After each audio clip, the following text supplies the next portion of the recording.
जिल्हाधिकारी, महापालिकेचे आयुक्त दीक्षित साहेब, त्याचप्रमाणे मंचावर उपस्थित आपले IG भुजबळ साहेब, जिल्हा परिषदेचे CO श्री महामुनी, त्याचप्रमाणे उपस्थित सर्व सन्मान्य अतिथीगण आणि बंधूंनो आणि भगिनींनो, आपल्या जिल्हाधिकारी कार्यालयाकरता आणि इथल्या पोलीस कमिशनरेट करता दोन्ही उत्तम इमारती व्हाव्या म्हणून देवेंद्रजींनी त्यांच्या अधिकारात भरपूर निधी या दोन्ही प्रकल्पाकरता दिला। याबद्दल नागपूर शहराचा खासदार म्हणून आणि जनतेच्या वतीने मी त्यांना खूप खूप धन्यवाद देतो आणि त्यांचं अभिनंदन करतो। डिझाईन चांगला आहे आणि दीक्षित साहेबांकडे काम आहे। दीक्षित साहेबांनी नागपूर मेट्रोचं काम अतिशय उत्तम केलेलं आहे। कालच आम्ही देवेंद्रजी गड्डी गोदामच्या त्या एलिव्हेटेड फोर लेअर ब्रिजचं उद्घाटन केलं। फार सुंदर प्रोजेक्ट आहे। खाली रोड आहे आपला कामठी रोड, त्याच्यावरती मुंबई कलकत्ता आणि दिल्ली मद्रास रेल्वे लाईन आहे आणि त्याच्यावरती पुन्हा फ्लायओव्हर आहे आणि त्या फ्लायओव्हरच्या वरती मेट्रो आहे। म्हणजे 4 मजली असा प्रकल्प कालपर्यंत माहिती मिळाली आशियामध्ये आपला पहिला प्रकल्प आहे आणि तो दीक्षित साहेबांच्या मार्गदर्शनाखाली पूर्ण झाला।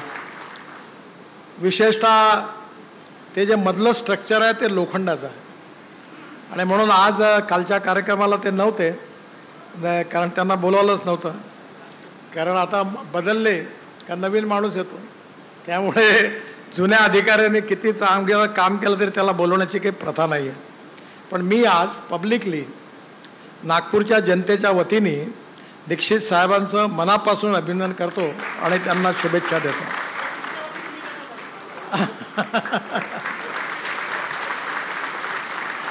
दीक्षित साहेबांनी उत्तम काम केलं आणि म्हणून देवेंद्रजींनी त्यांना आता PWD कॉर्पोरेशनचं त्यांना प्रमुख केलं आणि मी पण NHAIकडनं मला वाटते 30-40 कोटीचे 50,000 कोटी मी पण त्यांना कामं दिली आहे, कारण चांगलं काम ते करू शकतात। पुणे ते संभाजीनगर या एक्सप्रेस हायवेचं काम त्यांना दिलं। पुण्यामध्ये आम्ही 50,000 कोटी रुपयाचे 3 लेअरचे ब्रिजेस बांधतो आहे, तेही काम त्यांना दिलं आहे।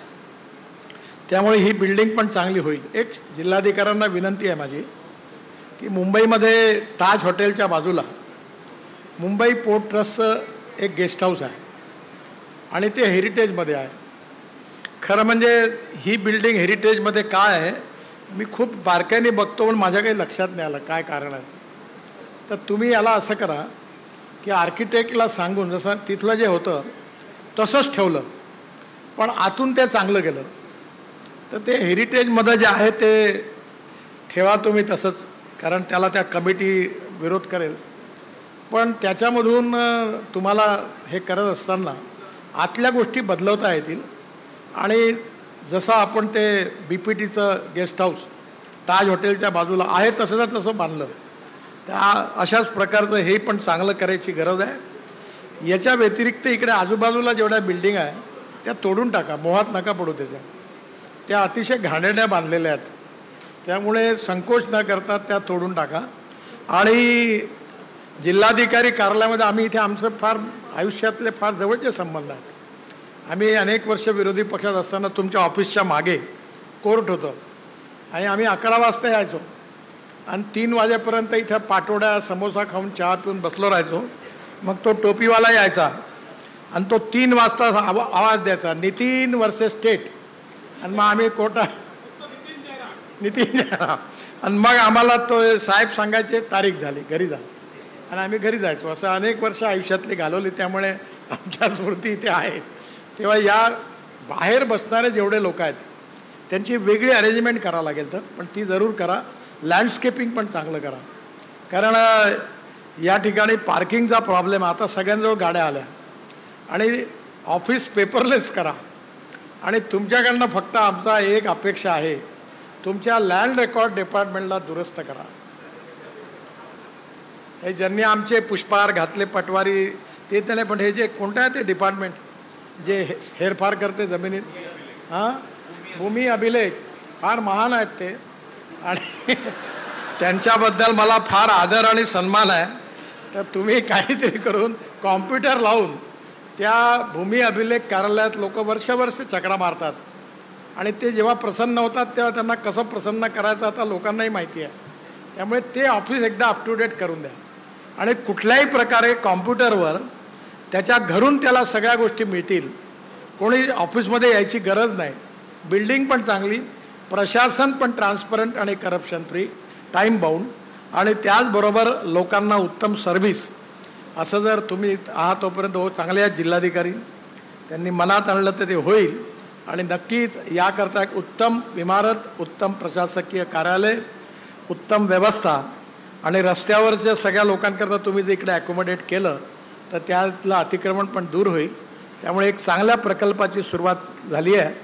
दीक्षित साहेब चांगलंच काम करतील. आणि देवेंद्रजींनी जसं पोलीस आयुक्ताला याच्या कार्यालयाला मोठी बिल्डिंग दिली तशीच जिल्हाधिकारी कार्यालयाला दिली. पुन्हा एकदा मी त्यांचं मनापासून आपल्या सगळ्यांच्या वतीने आणि नागपूरच्या जनतेच्या वतीने त्यांचे आभार मानतो आणि त्यांना धन्यवाद देतो. नमस्कार.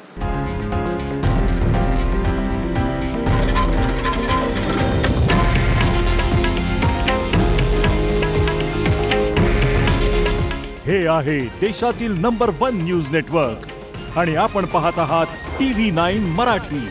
काळजी तुमची, हित महाराष्ट्राचं.